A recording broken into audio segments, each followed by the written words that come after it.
بسم اللہ الرحمن الرحیم۔ سوشل میڈیا کے اوپر جنرل مشرف کی وفات کے اوپر تذکرے ہو رہے ہیں۔ ہر ایک اپنے انداز سے تبصرے کر رہا ہے۔ جن کو عقیدت تھی وہ ان کی تعریفیں کر رہے ہیں، اور جن کو ان سے تکلیف پہنچی تھی وہ بھی اپنا غبار نکال رہے ہیں۔ قومی اسمبلی کے اندر جہاں ترکی کے زلزلے زدگان کے اوپر ان کے لیے دعائیں کی گئیں، وہاں یہ کہا گیا کہ جنرل مشرف کے لیے بھی دعائیں مغفرت کی جائے۔ تو ایک صاحب نے کہا کہ جن لوگوں سے قوم کو نقصان پہنچا ہو ان کے لیے نہیں۔ بہرحال قوم کو تو نقصان سب سے پہنچ رہا ہے، موجودہ حکومت ہو یا گزشتہ حکومت ہو یا اس سے پہلے کی حکومت ہو۔ 75 سال سے جو قوم کو ان لوگوں نے دیا ہے تحفہ، وہ یہ ہے کہ آزادی ملی کوئی نہیں، یہ نتیجہ نکلا ہے۔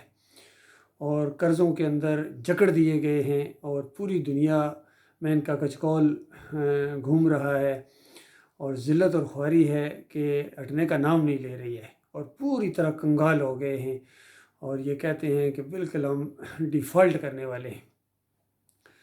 دیکھیے، جنرل مشرف صاحب کو موقع ملا تھا جب یہ آرمی چیف بنے تھے، تو میں نے ان کو لیٹر لکھا تھا بحیثیت آرمی افسر۔ میں نے ان کو چند نصیحتیں کی تھی قرآن و حدیث کی روشنی میں۔ اگر ان کے اوپر انہوں نے عمل کر دیا ہوتا تو آج نہ صرف ملک کا بلکہ دنیا کا نقشہ تبدیل ہوتا، اور ان کی اپنی حیثیت بھی یہ نہ ہوتی جو آج ہے۔ اور کس طرح انہوں نے اپنا ٹینیور گزارا، اور کس طرح ان سے اقتدار چھین لیا گیا، اور کس طرح ان کے محلات آج ویران پڑے ہیں، ان کے اندر رہنے کا موقع بھی نہ ملا۔ جزیرے لینے والے بھی، اور بڑے بڑے محلات اور بڑے بڑے فلیٹ لینے والوں کا بھی یہی انجام ہونے والا ہے۔ اللہ کے بندو، یہ زندگی امتحان کی زندگی ہے، یہ ٹیسٹنگ پیریڈ ہے، اور ہر ایک کی آزمائش ہو رہی ہے، اور ایک موقع اللہ تعالیٰ نے دیا ہے۔ اس موقع میں اگر آپ نے فائدہ نہ اٹھایا تو اس کے بعد دوبارہ کبھی موقع نہیں دیا جائے گا۔ اب یہ موقع جنرل منیر صاحب کو ہے، اس سے پہلے جنرل کیانی صاحب کو بھی، ہر ایک کو موقع ملتا رہا۔ اور میں گزشتہ 37 سال سے ہر آرمی چیف کو، ہر نیو پرائم منسٹر کو، صدر کو، بے شک میری فائلز وغیرہ کھول کے دیکھ لیجئے، یہ میں ان کو نصیحت کرتا رہا ہوں، احساس دلاتا رہا ہوں کہ دیکھو چند دنوں کا معاملہ ہے، یہ چند دنوں کے اقتدار ہے، یہ آنی جانی چیز ہے، لیکن اپنی آخرت برباد نہ کرو۔ لیکن کسی نے ایمان اور عقیدے کے حوالے سے کوئی ذرہ برابر سنجیدگی اختیار نہیں کی ہے۔ حتیٰ کہ عمران خان صاحب کو تو میں نے کتاب جو لکھی دی یونیک سولوشن کے نام سے، اور ان کے ہاتھ میں پکڑائی گئی ایک آدمی کے ذریعے، اور پوسٹ بھی کی گئی، سب ریلیونٹ سیکشنز میں ان کو پوسٹ کیا، لیکن یہ ایسا محسوس ہوتا ہے، بلکہ پوری طرح یہ یقینی بات ہے کہ اس ملک کی اکثریت اور اس ملک کی جو قیادت ہے، یہ ایمان اور عقیدے سے نہ صرف ناواقف ہیں بلکہ اس کے بالکل دشمن بنا دیے گئے ہیں۔ تو اسی وجہ سے یہ ذلت اور خواری ہے، یقین کیجئے۔ اس کی ایک وجہ ہے، بنیادی وجہ ہے کہ عقیدے کے اندر خرابی ہے، توحید کی بجائے شرک ہے، سنت کی بجائے بدعت ہے، اور اسلام کی حمایت کی بجائے وطن پرستی ہے، قوم پرستی ہے، اور اقتدار پرستی ہے، اور نوکری پرستی ہے۔ چند دنوں کی اس ٹکوں کی خاطر، چند دنوں کی اس نوکری کی خاطر انہوں نے اپنی ہمیشہ کی آخرت کا سودا کر لیا۔ تو یہ معاملہ ہے۔ اللہ کے بندو،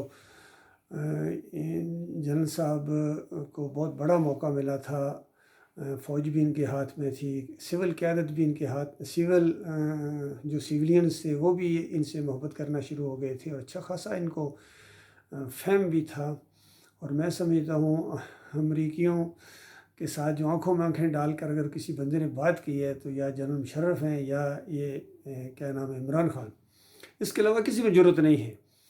دنیاوی لحاظ سے بھی ان کے اندر جرت نہیں ہے، ایمانی جرت تو خیر کسی میں بھی نہیں ہے، وہ نہ عمران خان میں دیکھی گئی نہ جنرل مشرف میں دیکھی گئی۔ انہوں نے جمہوریت کے ذریعے سارے معاملات کرنے کی کوشش کی ہے، جمہوریت کو پالش کریں گے، حالانکہ جمہوریت کے بت کو توڑا تھا جنرل مشرف صاحب نے، اور پھر اس کو دلاسا دیا قوم کو کہ اس بت کو میں نئے طریقے سے بناؤں گا، اور بڑے اچھے طریقے سے بناؤں گا، اصلی بت بناؤں گا۔ تو اس طریقے سے سارے جمہوریت کے بت کے پوجا میں لگے ہوئے ہیں۔ یہ نظام ایک خالص مشرکانہ نظام ہے، اور یہ طاغوتی نظام ہے، اسلام کی ضد ہے۔ جمہوریت کی زندگی اسلام کی موت ہے، اور اسلام کی زندگی یہ جمہوریت کی موت ہوگی۔ جمہوریت کے اندر جو کچھ ہے وہ آپ دیکھ رہے ہیں، گالی گلوچ ہے، کرپشن ہے، ایک دوسرے کے اوپر لعن طعن ہے، ایک دوسرے کو نیچا دکھانا ہے، نفرتیں ہیں، اور قرضے ہیں، کفر ہے، شرک ہے، چادریں ہیں، عرس ہیں، میلے ہیں، سب کچھ ہیں اس کے اندر۔ جمہوریت کے اندر سب کچھ نہیں ہے تو اللہ اور اللہ کے رسول کی اطاعت نہیں ہے، جنت کا ذکر نہیں ہے، جہنم کا خوف نہیں ہے۔ یہ ساری چیزیں اللہ کے بندو، اگر صحیح معنوں میں اس ملک کو ٹھیک کرنا چاہتے ہو، اور اپنی آخرت، خاص کر اصل چیز اپنی آخرت ہے۔ اگر کسی نے ملک کو کچھ فائدہ بھی پہنچایا، جس طرح جناب مشرف صاحب نے کافی فائدہ بھی پہنچایا ہے اور نقصان بھی بہت زیادہ پہنچایا ہے دین اسلام کو، خاص کر ایمانی نقطہ نظر سے، یہ جو روشن خیالی کا ان کے اندر ایک تھا کہ روشن خیالی کا مطلب یہ نہیں کہ بالکل ڈسکو قسم کا مسلمان، نماز کا ٹائم ہو جائے تو نماز پڑھ لو، پھر ڈانس کی میٹنگ ہو تو اس میں وہ ڈانس سے کرو، قوالی سننی پڑ جائے تو وہاں ہل اٹھنا شروع ہو جائے، اور نعتیں ہوں تو اس میں بھی شرکت کر لو۔ تو یہ سب کچھ اس کے اندر ملی جلی کھچڑی انہوں نے ہمیشہ پکائی ہے۔ تو ابھی ہمارے جو درگت بنی ہے ان کی، جنرل باجوہ صاحب کی، وہ بھی پوری دنیا کے سامنے ہے۔ ان کو بھی میں نے لکھا تھا، لیکن ایمان عقیدہ تو لگتا ہے ان کے پورے ایجنڈے کے اندر ہی نہیں ہے۔ تو اللہ کے بندو، جس کے ہاتھ میں مشکلات کا حل ہے اسی سے پکاڑی ہوئی ہے۔ اگر تم اللہ کی طرف رجوع کرو اور ایمان خالص کر لو تو اللہ کی بات تو برحال سچی ہے۔ وَأَنْتُمْ الْأَعْلَوْنَ إِن كُنتُم مُؤْمِنِينَ کا وعدہ کیا گیا تھا کہ ہم تمہیں سربلند رکھیں گے اگر تم مومن بن جاؤ۔ تو مومن بننے کی بجائے کوئی بریلوی بن رہا ہے، کوئی دیوبندی بن رہا ہے، کوئی اہل حدیث بن رہا ہے، کوئی سہروردی ہے، نقشبندی ہے، چشتی ہے، قادری ہے، رضوی ہے، سب ہیں، لیکن مسلم نہیں ہے، مومن نہیں ہے۔ اس ایمان کے ساتھ ان کو ایسی چڑ ہے۔ تو بہرحال اپنی آخرت برباد کرنا یہ کوئی عقل مندی نہیں ہے، اور اب وہ اپنے انجام کو پہنچ گئے ہیں، اور اب ان کو پچھتاوا ہوتا ہوگا، بڑا شدید پچھتاوا، لیکن واپس نہیں آ سکتے ہیں۔ اب ان کو میری باتیں یاد آ رہی ہوں گی۔ اسی طرح سب کو آئیں گی، سونے کے دروازے لگانے والوں کو بھی، روٹی کپڑا اور مکان کے وعدے دلانے والوں کو بھی، ریاست مدینہ کا سبز باغ دکھانے والوں کو بھی، نظام مصطفیٰ نافذ کرنے کے نعروں والوں کو بھی آئے گا۔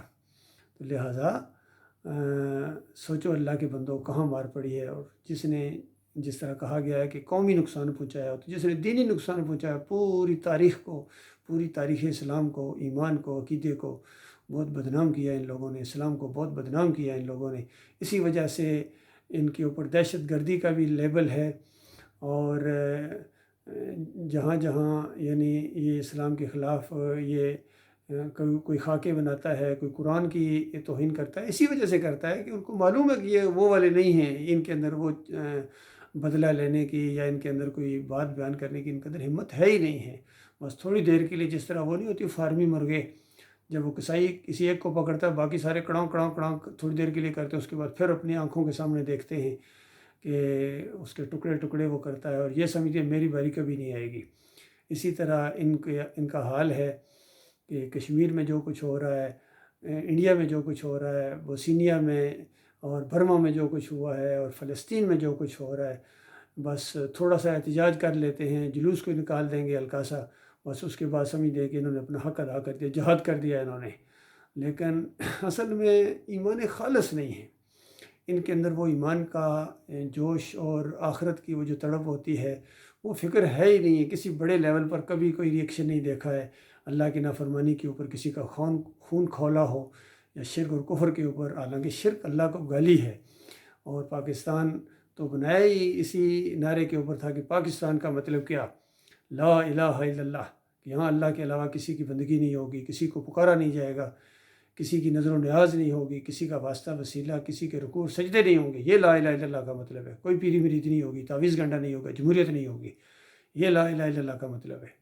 لیکن لا الہ الا اللہ کے اوپر لیے جانے والے ملک کے اندر ہر کونے کے اوپر، ہر نکر کے اوپر ایک بابا بیٹھا ہوا ہے، کوئی زندہ کوئی مردہ، مردے ہڈیاں اور پتھر، اس کے یہ پجاری بن گئے ہیں۔ ہندو اپنے معبود کو کھڑا کر کے پوجتا ہے، اور یہ اپنے معبود کو لٹا کر پوجتے ہیں۔ یہ فرق ہے دونوں کے اندر۔ اس کا معبود تھوڑا سا نظر آتا ہے، اس کا معبود نظر بھی نہیں آتا ہے، ہڈیوں کا پنجر اور قبروں کے اندر مدفون یہ لاشیں، ان کو یہ پوجتے ہیں۔ وہ وہاں ڈنڈوت گاتا ہے، کہتا ہے ڈنڈوت کی مہاراج کی ڈنڈوت کی ہے میں نے، اور یہ سجدہ تعظیمی کرتا ہے۔ وہ وہاں بھجن گاتا ہے، یہ قوالیاں گاتا ہے۔ وہ وہاں پرشاد بانٹتا ہے، یہ نیاز بانٹتا ہے۔ کوئی فرق نہیں، یقین کیجیے۔ وہ وہاں پھیرے لگاتا ہے اور یہ کہتا ہے میں نے طواف کیا بابا کا۔ سب کچھ ہو رہا ہے مزاروں کے اوپر، چرس پی جا رہی ہے، اور غیر اللہ کی نظر و نیازیں ہیں، عورتیں تک آ کے وہاں دھمال ڈالتی ہیں، لیکن ہمارے جو بڑے ہیں ان کو کوئی ہوش نہیں ہے۔ حتیٰ کہ اب جو ہمارے حافظ قرآن صاحب آ گئے ہیں، ان کو بھی کوئی ہوش نہیں ہے کہ اللہ کے ہاں ان کی کتنی شدید پکڑ ہونے والی ہے۔ تو بہرحال مانو گے اپنا بھلا کرو گے، اور نہیں مانو گے تو جہنم منہ کھولے تمہارا انتظار کر رہی ہے، اور بہت بڑی جنت سے محروم کر دیے جاؤ گے۔ نہ کسی صحافی کے ذہن میں یہ چیز آتی ہے، ہر نقطے کے اوپر بحث کرتے ہیں، چاہے وہ عمران ریاض ہو، سمیع ابراہیم ہو، حقیقت ٹی وی والے صاحب ہوں، اور کتنے ہیں، کتنے ان کے عقیدے کے اندر شرکیہ باتیں ہیں۔ اگر یہ دعائیں مانگتے بھی ہیں پاکستان کے لیے تو آخر میں یا اللہ اپنے حبیب کے صدقے میں ہمارے اوپر رحم فرما، وہ اسی وجہ سے تو ذلت اور خواری ہے۔ اگر کہہ دو اللہ اپنی رحمت اور شفقت کے صدقے میں، تو کیا پریشانی ہوتی ہے؟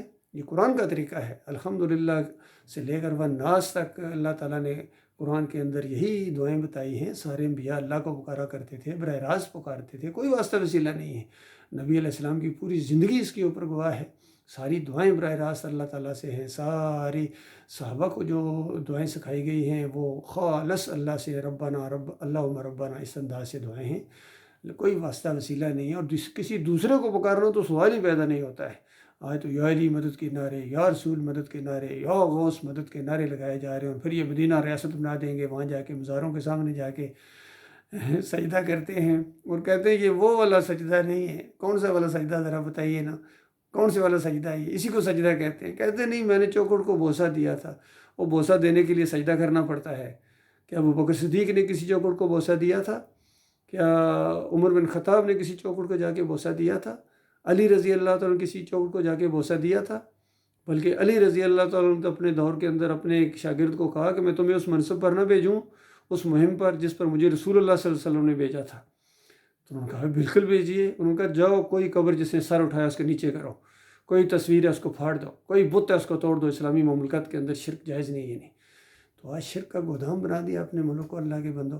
اس حوالے سے سنجیدگی اختیار کرو اور ایمان عقیدے کی طرف آؤ۔ پورا پروگرام میں آپ کے سامنے دے سکتا ہوں۔ میں آرمی افسر ہوں الحمدللہ 7 پنجاب ریجمنٹ سے، اور میرا کسی فرقے سے کوئی تعلق نہیں ہے، نہ ہی میں کوئی مولوی ہوں، نہ ہی کوئی پیر ہوں۔ اور پاکستان کو اگر ایمان عقیدے کی راستے پر چلایا جائے تو میں سمجھتا ہوں کہ چند دنوں کے اندر آپ کے سارے قرضے زیرو پر آ جائیں گے، اور تمہارا رعب اور دبدبہ ساری قوموں کے اوپر ہوگا انشاءاللہ۔ کوئی تمہاری طرف میلی آنکھ سے دیکھنے کی جرت نہیں کرے گا، اور تمہارا کچکول لے جانے کی کوئی ضرورت نہیں ہے، کسی ملک سے بھیک مانگنے کی ضرورت باقی نہیں رہے گی۔ اللہ تعالیٰ غور و فکر کرنے کی توفیق عطا فرمائے۔